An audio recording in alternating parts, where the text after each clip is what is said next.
Shooting this video today, again, with all of our equipment, but one of the best advantages of our camera is having the dye injector. And I just wanted to do a quick video on how we actually have it, how we hook it up, and how we use it.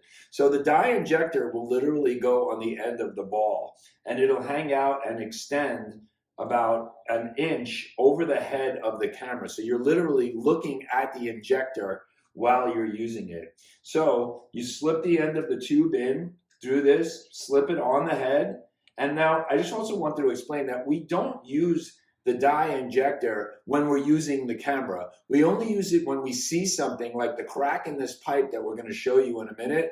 So when you see a crack in a pipe, when you see something funny, that's when you send it in. It's really hard to use the tubing on the end. It could get tangled up and it could be a pain in the neck. So what you want to do is go in with the camera first, see what you need to see, and then send in your dye injector. You can use your locator to locate where it is, or you could use your meter. So again, if you're like 4 meters back, or let's say 12 feet back, you convert it to feet. You have the feet, you can do it in feet or in meters.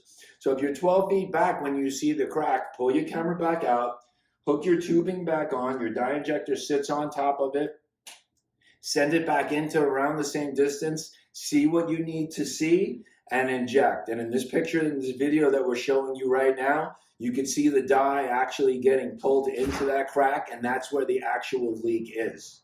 For more information, visit Leaktronics.com and always check out our YouTube channel.